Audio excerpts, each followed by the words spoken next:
Well, the tradition of writing letters to Santa dates back all the way to the 1800s. Typically, when you write a letter to Santa, you don't get a response. After all, he's busy getting ready to deliver toys to children all over the world. So a Grand Forks man is helping him out. Valley News Team's Stacy Van Dyke brings us his story. On Darwin Drive in Grand Forks sits a light display that aims to be the best in town. My goal this year was to have a light bulb for every person in Grand Forks, and that's 58,000. So I've already surpassed that. But inside the house is something even more special. Nate Bertram sitting at his table writing letters. I had my heart set on that letter or the mailbox. And so I dug and dug to find something. As part of his display, he added a Santa mailbox, a place where children can drop in letters to Santa, and in this case, they get a response. The job is too big for Santa himself. At times, it's a lot for Nate.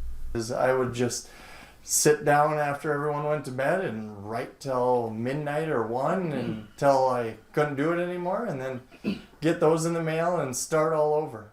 The first year of the mailbox, Nate got 13 letters. Last year, he got 96, and he kept each one, some surprising.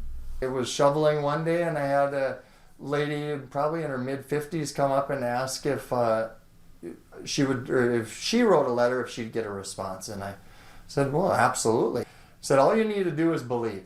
But she actually came back 2 days later, wrote a letter, and it was just so heartfelt.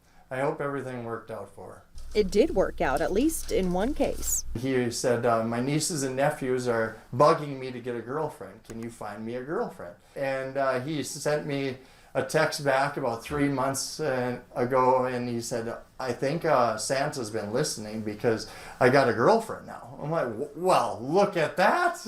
Some of the letters are funny. You open it up, and it's this big card, and it says, I deserve coal. I'm like, what? He's honest. And in some cases, heartbreaking.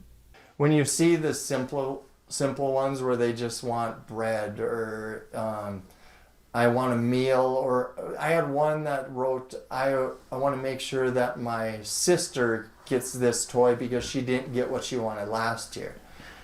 Is those kind of pull at you. And in those cases, this Santa's helper doesn't just sit back. I just drop a gift anonymously, and hopefully it makes their Christmas. He's left food, teddy bears, even money on doorsteps. As for what keeps him going, he says it's the Christmas spirit and passing it on.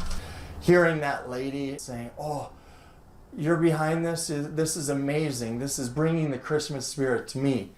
I'm like, well, that's all I need.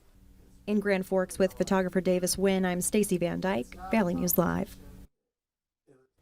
This Sunday, 1103 Darwin Drive will host an event where you can meet Santa. There will also be a letter writing station and cookies. The light display officially kicks off tonight. It runs through January 10th from 5:30 to 11 each night. Well, local organizations are giving back with a hot meal for the holiday. Today, you can get a meal at Blessed Sacrament Catholic Church in West Fargo from 11 to 2. And Grand Forks Northland Rescue Mission will be bringing the Thanksgiving meal to you. Now, the free meals will be delivered, but you must call ahead. Leave your full name, address, phone number, and the number of meals that you may need. And well, the balloons are ready to fly above the streets of Manhattan in New York's Thanksgiving Day Parade today. This year's parade will include thousands of floats, marching bands, characters, and of course celebrities. And there will be a handful of new balloons, while of course some of our favorites throughout the years. Well, straight ahead on the Valley today, Devin Fry will give us a look at our morning sports.